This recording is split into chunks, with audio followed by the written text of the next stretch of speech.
Sea in the northeast to the edge of the Atlantic Shelf in the southwest. It cut Scotland in two.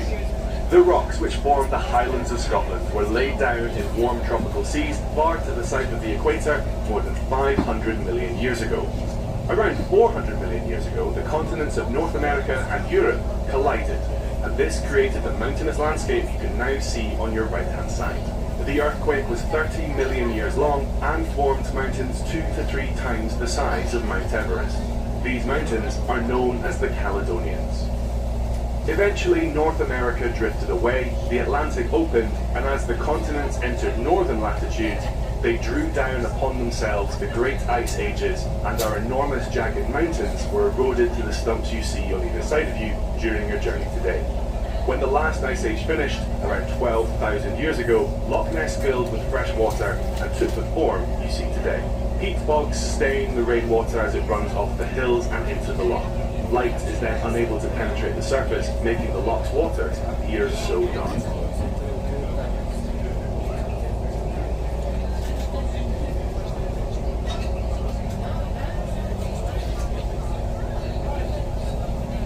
Whether the phenomena seen at the surface could be Nessie will continue to be debated, and there are many theories on this subject. So let us take a look at the history of the Loch Ness Monster and see if it provides any clues.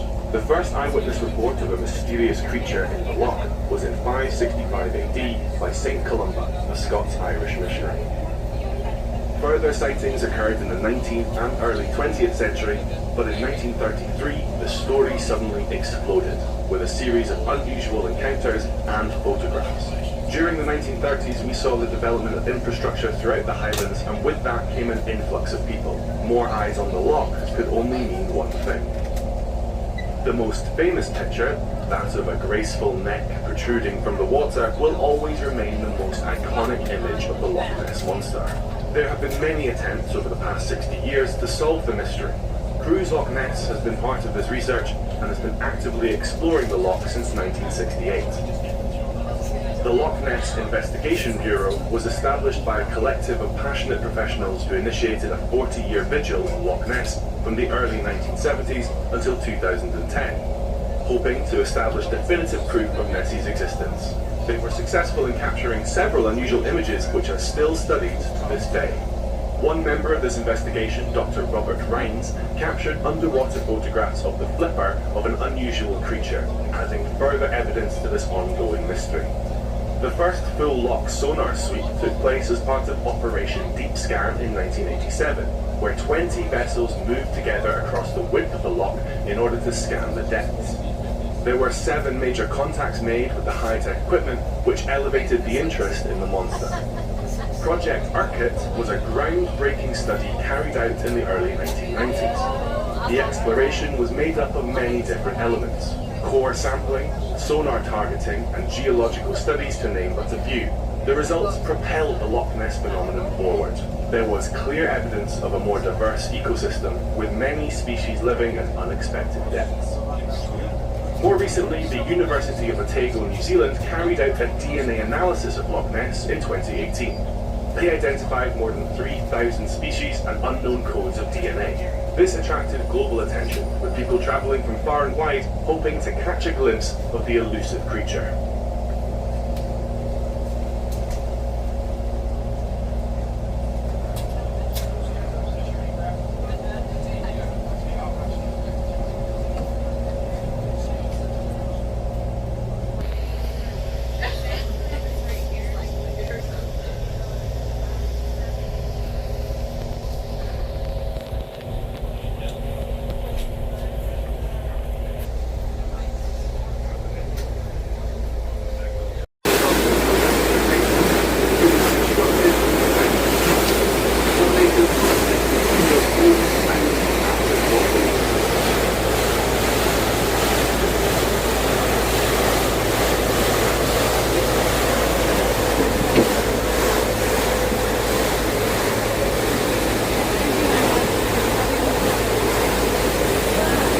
Some strange contacts, and I'll show you the monster too.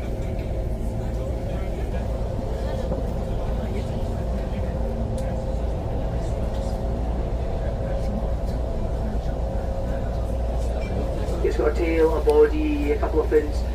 Scientists believe, and I believe, that there is a dinosaur that should have been extinct 66 million years ago and is living in this loch. I might have the best evidence ever recorded in the history of Loch Ness about this. I had to do an interview in front of 1.2 million people, because at the moment you can see little dots on the sonar. This is normal. What's not normal is when we get larger creatures down at the bottom. I've been screenshotting them. In fact, I'll share with you two of my favourites. Let's have a look here. Now, at the bottom of this loch, we are finding that there are very large creatures 150 metres down. In fact, we have known they've been here for 66 years. This is now normal. What's not normal is this.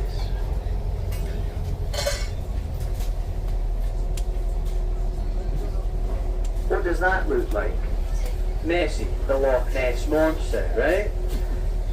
Two questions for you. Does sonar believe in anything? No. Has the sonar been to 50 whiskey distillery tours before it gets to Loch Ness? No.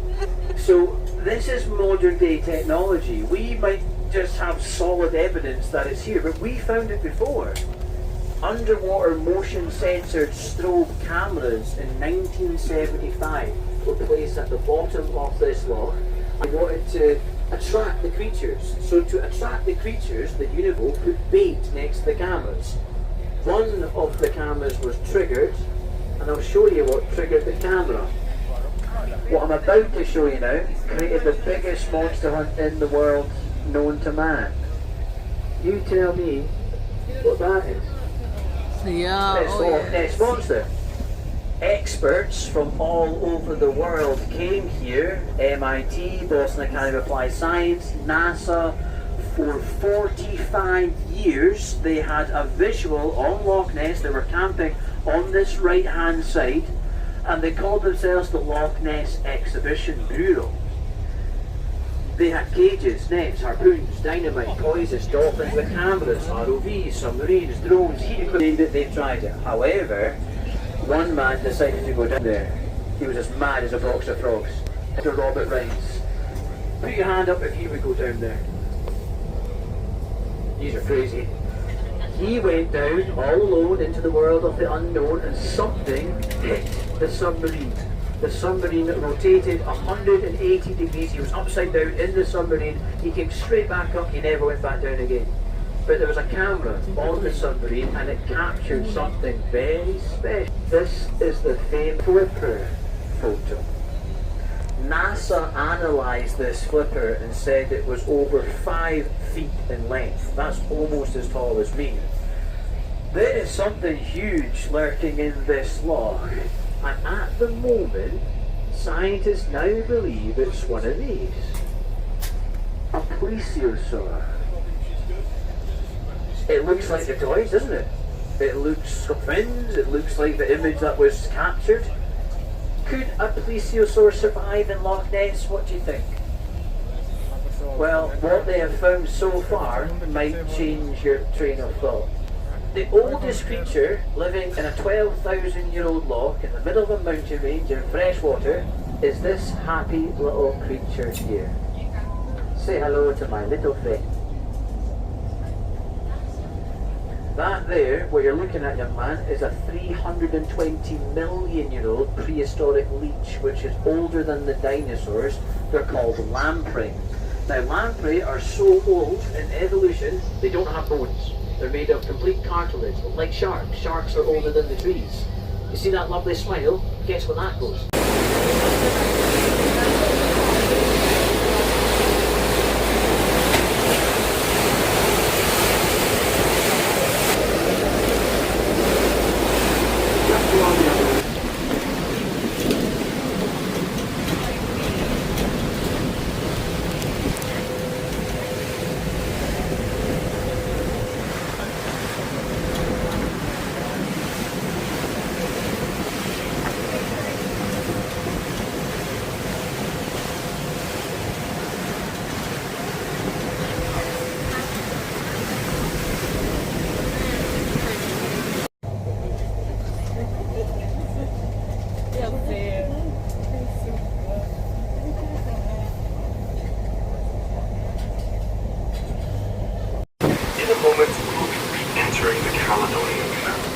remarkable man-made structure designed by Thomas Telford, a renowned engineer of his time.